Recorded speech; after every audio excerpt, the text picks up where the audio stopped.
Mr. President of the Republic, honorable members of government and the diplomatic corps, representatives of civil society and the world of culture, ladies and gentlemen, I offer you a cordial greeting and I thank the President for his kind words. I am honored to be here with you in this land as vast as it is ancient. I have come here as a pilgrim of peace, seeking dialogue and unity.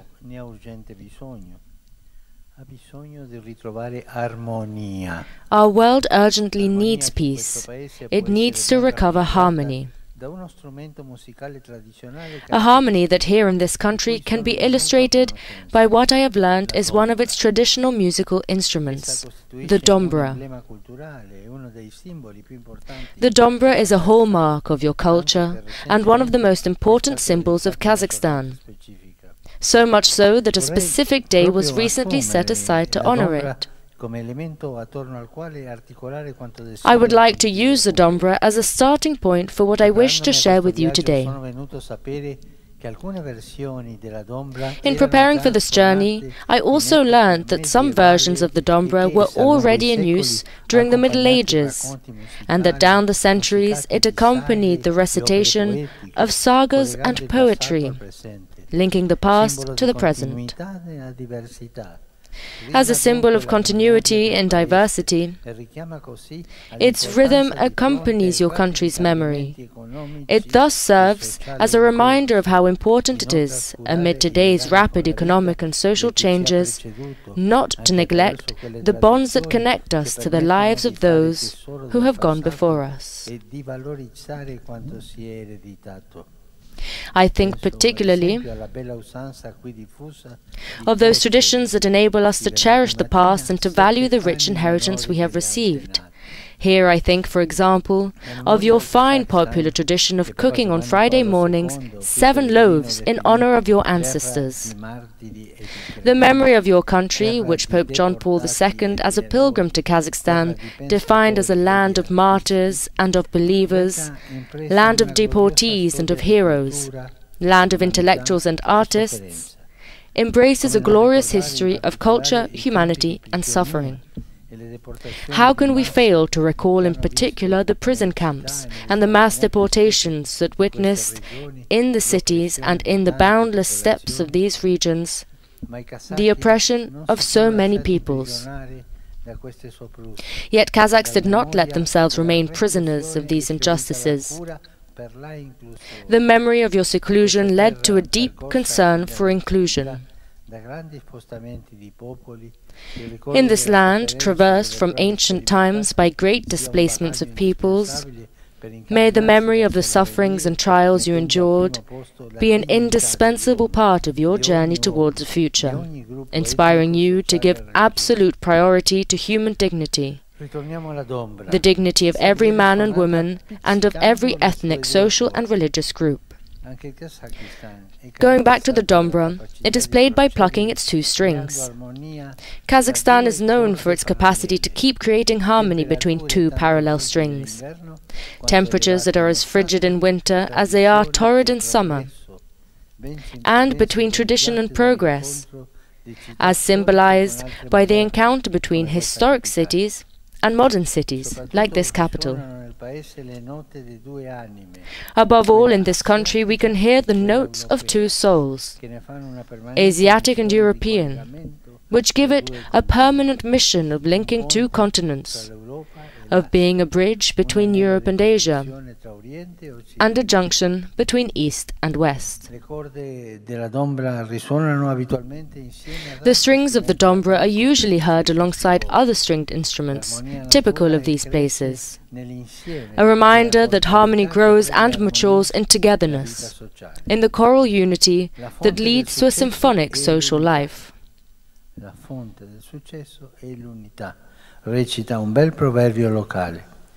A fine local proverb states that unity is the source of success.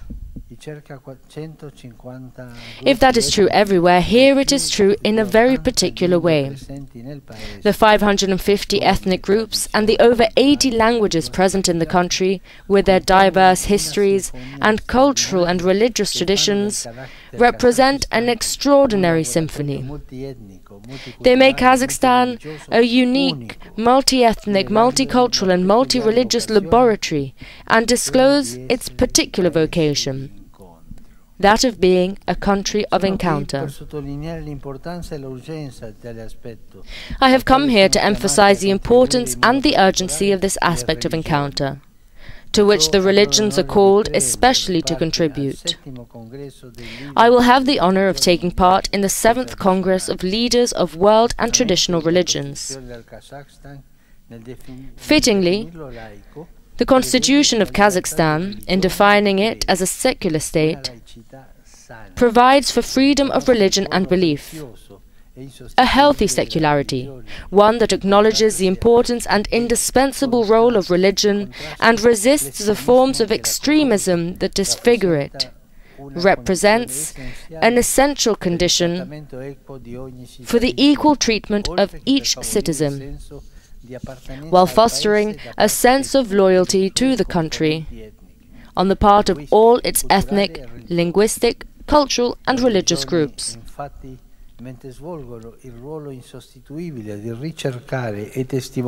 Religions, while carrying out their irreplaceable role of seeking and witnessing to the absolute, require freedom of self-expression. Religious freedom represents the best channel for civil coexistence. This requirement is evoked by the very name of your people, for the word Kazakh refers to walking in freedom and independence. The defense of freedom, an aspiration inscribed in the heart of each person, the sole condition for an authentic encounter between individuals and group, is expressed in civil society chiefly by the recognition of rights accompanied by duties.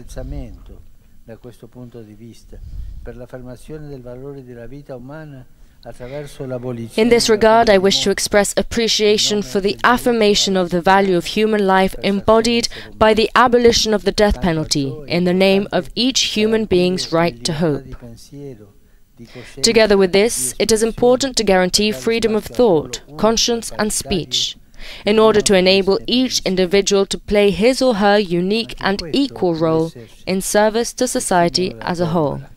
Here too, the dombra can assist our reflection. It is for the most part a popular musical instrument, and as such bespeaks the beauty of preserving the genius and spirit of a people. This is first the task of the civil authorities, who are primarily responsible for the advancement of the common good, and finds expression above all in support for democracy, which constitutes the most suitable form for translating power into service to the entire people and not simply to a few. I know that especially in recent months, a process of democratization has been initiated, with the aim of strengthening the competences of the Parliament and of the local authorities, and more generally a greater distribution of power. This is a meritorious and demanding process, and certainly not a short-term one, that requires persevering towards the goal without turning back. Indeed, trust in those who govern increases when promises are not simply a means to an end, but are effectively implemented. Democracy and modernization everywhere must be more than fine words. They must be embodied in concrete service to people. A good politics, born of listening to people and responding to their legitimate needs. Constant engagement with civil society and non-governmental and humanitarian organizations. And particular concern for workers, young people, and the more vulnerable sectors of society.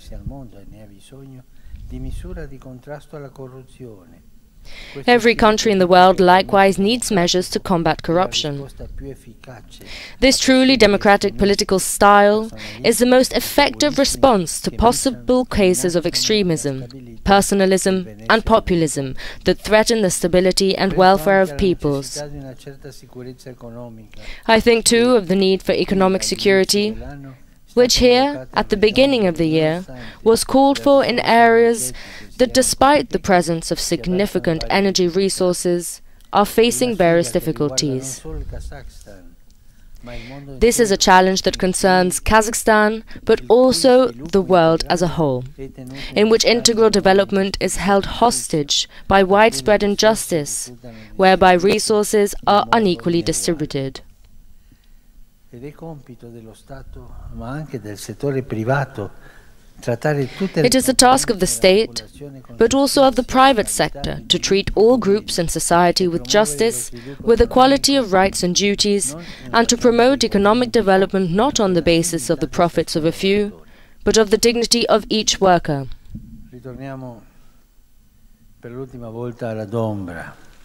Let us return for a final time to the Dombra.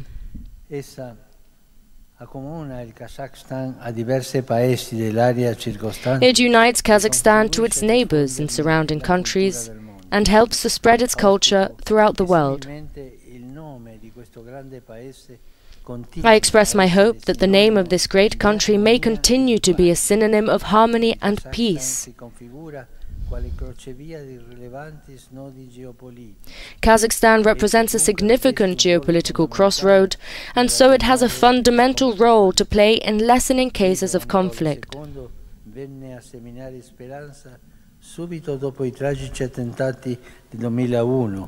Pope John Paul II came here to sow seeds of hope immediately after the tragic attacks of 2001. I am visiting you in the course of the senseless and tragic war that broke out with the invasion of Ukraine, even as other conflicts and threats of conflict continue to imperil our times. I have come to echo the plea of all those who cry out for peace, which is the essential path to development for our globalized world. È dunque sempre più pressante la necessità di allargare l'impegno diplomatico a favore del... The need to expand the efforts of diplomacy to promote dialogue and encounter thus becomes all the more pressing, since nowadays the problem of one is the problem of all. And those who hold greater power in the world have greater responsibility with regard to others, especially those countries most prone to unrest and conflict.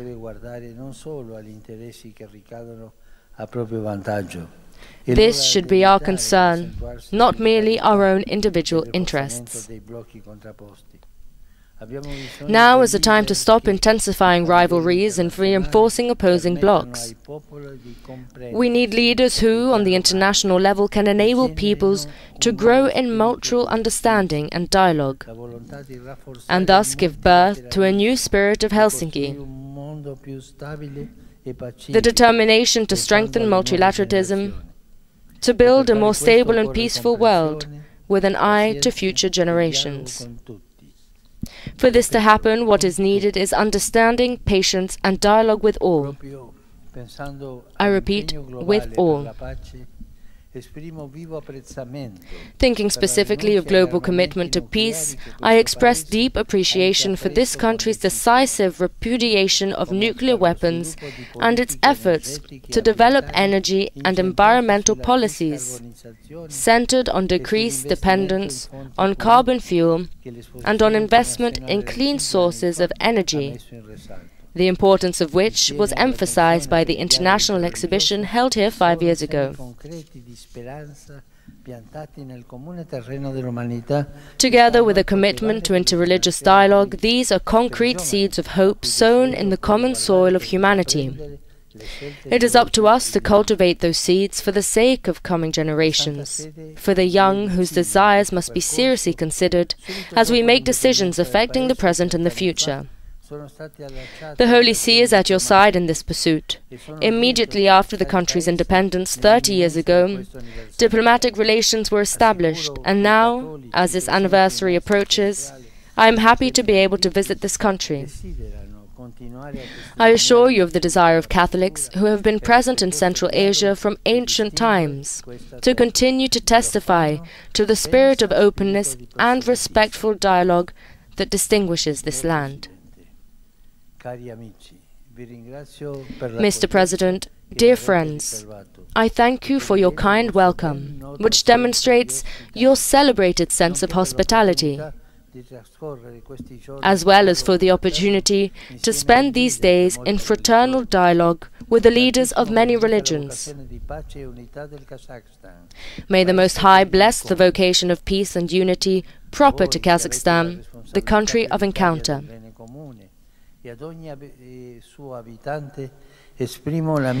To you who have primary responsibility for the common good, and to all the people of the nation, I express my joy at being here and my readiness to accompany with prayer and closeness every effort being made to ensure the prosperous and harmonious future of this great country. Rahmet, thank you. God bless Kazakhstan.